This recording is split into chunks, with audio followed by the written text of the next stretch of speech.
मैं गर्भ पीर हूँ, गर्भ धरा आया, मैं आया कर्म विधान ये ज्वालामुखी शैल से निकली अंगारों का पान किए, हम शूलों से घिरे पंथ पर,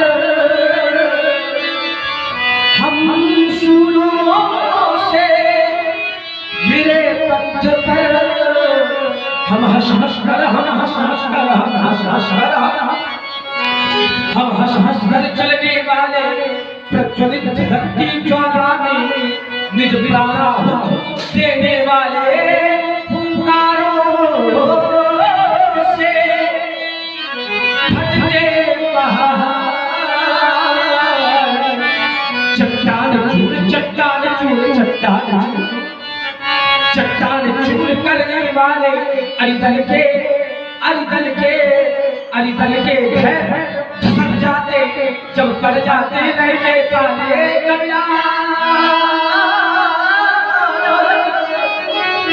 कबिलारो शिवपुरा का कुमार ललकार रहा धमपाने में कर्मवीर मैं कर्मवीर हूँ, कर्म धरा पर आया, मैं आया कर्म विधान ये ज्वालामुखी शैल से निकली अंगारों का पानो किए। हर प्रतीक नाम पता था अपना बताइए। चयन किया करता है राजकुमार, हर पथ की जब कथनी करता है तो हर पथ की सोच एक जैसी नहीं होती, रास्ते में सभी चलते हैं, क्योंकि अगर लक्ष्य को प्राप्त करना है तो मार्ग चुनना पड़ेगा। हमारे लक्ष्य की ओर कौन सा मार्ग जाता है इसका चिंतन करना पड़ेगा। हर पथिक चलता है और कुछ पथिक ऐसे होते हैं राजकुमार जो पथ में पड़े हुए कांटों को बचा करके चलता है, और कुछ पथिक होते हैं जो पथ में पड़े कांटों को हटा करके चलता है। कुछ पथिक पथ में पड़े हुए कांटों को हटा करके चलते हैं इसलिए कि आने वाला जो पीछे से पथिक है उसके पैर पे कांटे न लगे। इसलिए तुमने हमारा जीवन दर्शन बताया और हमारा भी जीवन दर्शन बताया। ओम महिम से क्या बात है, गुरुदेव भगवान की कृपा है। महिम से पर पिघलता नहीं हूँ, हिम का स्वाभाविक गुण है पिघलना, हिम पिघलता है, ज्वाला का स्वाभाविक गुण है जलना, लेकिन मैं एक ऐसी ज्वाला, मैं एक ऐसा हिम है, मैं हिम से पर पिघलता नहीं हूँ, अरे स्वयं ज्वाल हूँ किंतु चलता नहीं हूँ। हमेशा गया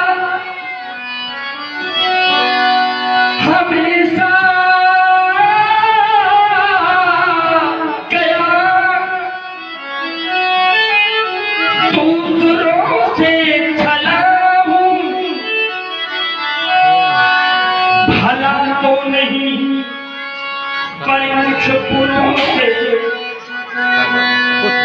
भला तो नहीं, पर कुछ पुरों से भला अगर बढ़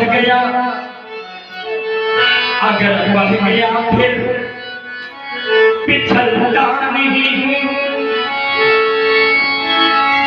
अगर बढ़ गया फिर पिछलता नहीं हूँ। स्वयं ज्वाल हूँ किंतु जलता नहीं हूँ। स्वच्छ जल से कुआं में नहीं हूँ, स्वच्छ जल से पर कुआं में नहीं हूँ। मैं जलता तो हूँ, मैं सुलगता तो हूँ, पर धुआं में सुलगता तो हूँ, पर मैं धुआं नहीं हूँ। कभी बात कह के, कभी बात कह के मैं पलटता नहीं हूँ। स्वयं ज्वाल हूँ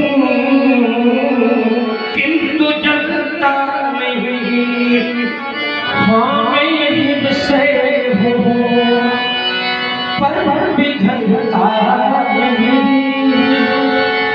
स्वयं ज्वाल हूँ किंतु जलता नहीं। हाँ मैं यही से हूँ पर पिघलता नहीं हूँ।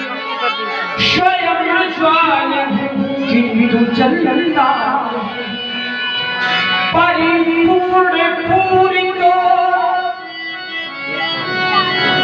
परिपूर्ण पूरित पर स्वयं में कमी हूँ। नहीं स्वर्गता दे मैं आदमी, नहीं स्वर्गता मैं आदमी हूँ। कभी बात कहे, कभी बात कहे, कभी बात कहे, मैं बदलता नहीं। स्वयं ज्वाल हूँ किंतु जलता नहीं। हाँ मैं हिमशैल हूँ पर पिघलता नहीं। स्वयं ज्वाल हूँ किंतु जलता नहीं। मुनीषी जो तुम्हारा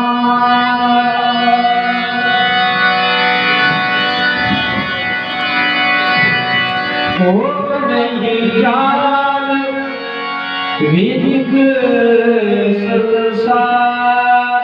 जो आपका सीध है, जो आपका प्रभाव है, जो आपका स्वभाव है, कौन नहीं जानता? कौन नहीं जानता कि परशुराम जी अपनी माता का आपके सिर को कौन नहीं जानता?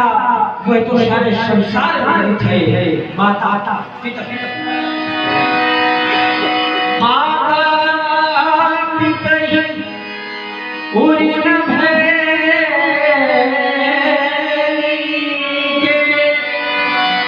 गुरु रहा सोच कर जी मातृ और पितृ इन दोनों ऋण से आप आवृत हो गए। गुरु का विशेष बचा है। सोजन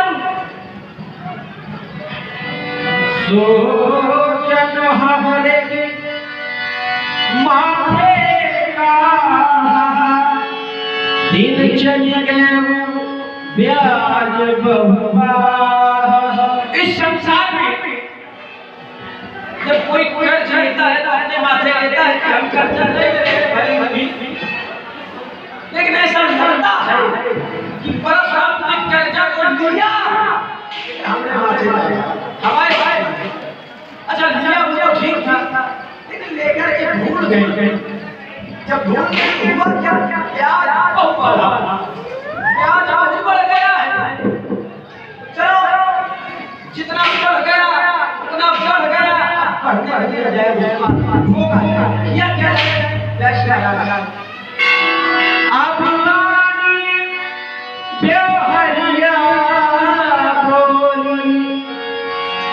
तुरंत दे मैं थैली खोल। अब आप अपने व्यवहारों को भुला लें, मैं थैली खोल करके सारा हिसाब दे देता हूँ, जो बाकी रहा गुरु का वह मैं सारा निपटा दूंगा। ले आए आप महाजन को, मैं कर्जा सभी लक्ष्मण के द्वारा पुनः व्यंग्यवाणी का प्रयोग। लक्ष्मण कहता है माता पिता ही पूर्ण भैली के गुरु सोच रहा बड़जी के, आप माता पिता के ऋण से तो पूरे हो गए, लेकिन भगवान गुरु जी का ऋण शेष है। सज्जनों,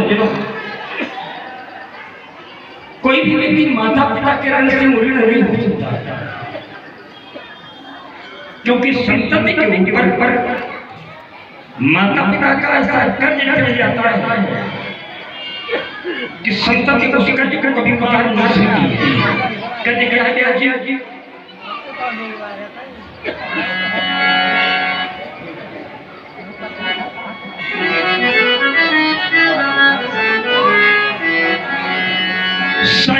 सहकर्मानि कष्टों तुम्हें नो गोख में ढोया। थोड़ा सा वजन लेकर के आपको कह दिया जाए कि आपको जाना है दूर तक, तो समस्या बन जाती है। माँ नो माँ कोख में लगती है। सहकर्मानि कष्टों तुम्हें नो गोख में ढोया।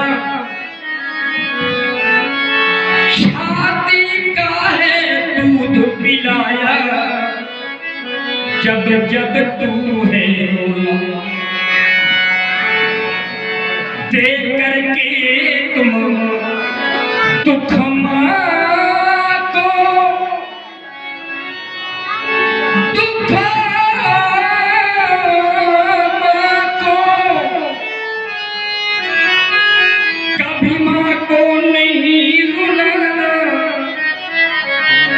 क्योंकि जिसने तुमको जन्म दिया कभी तुमको नहीं सताया। जिसने तुमको जन्म दिया कभी तुमको नहीं सताया। और एक रात बिना तेरी मानी, रात दिना तेरी माने, बाहों में तुम्हें झुलाया, खुद गिले में माँ सोई, पर सूखे में तुम्हें खुद गिले में माँ सोई, पर सूखे में तुम्हें सुलाया। बड़ा कर्ज है माँ का तुम पर, माँ का कर्ज चुकाना। और जिसने तुमको जन्म दिया कभी उनको नहीं। एक सारांश की बात कहने जा रहा हूँ। इस प्रसंग का सारांश ये है कि सबसे बड़े जो भगवान होते हैं वो माता पिता होते हैं। माता पिता से बढ़कर कोई स्वर्ग नहीं कोई दूजा, सब तीरथ तू छोड़ दे बंदे कर ले उनकी, सब तीरथ तू छोड़ दे बंदे कर ले उनकी पूजा। जन्म मरण के इस चक्कर से अगर है मुक्ति पाना तो जिसने तुमको जन्म दिया कभी उनको नहीं। मैं माता पिता के घर से नहीं हुआ। एक बार मेरे पिताजी ने मेरी माँ को ब्रह्म मुहूर्त के समय नदी से जल लाने के लिए कहा। मेरी माँ ब्रह्म मुहूर्त के समय जब नदी में जल लेने गई तो नदी के किनारे मेरी माँ ने देखा कि चित्ररथ नाम का गंधर्व किसी अप्सरा के साथ में वहां जल विहार कर रहा था। माँ को वो दृश्य नहीं देखना चाहिए, पर मेरी माँ वो दृश्य देखने लगी। जल लाने में विलंब हुआ। पिताजी का ध्यान देकर के देखा। जब ध्यान किया तो देखा कि रेणुका ऐसा दृश्य देख रही है। और जिस समय मेरी माँ वापस लौट करके आई तो मेरे पिताजी ने मेरे चारों बड़े भाइयों से कहा कि जाओ तुम्हारी माँ अपराध करके आई है, इसे जीने का कोई अधिकार नहीं है, जाओ माँ का वध कर दो। मेरे चारों बड़े भाइयों ने कहा कि माँ का स्थान तो 10 गुना बड़ा होता है, हम माँ का वध नहीं करेंगे। पिताजी ने मुझे बुलाया और कहा परशुराम तुम्हारे चारों बड़े भाइयों ने मेरी आज्ञा की अवज्ञा की है, जाओ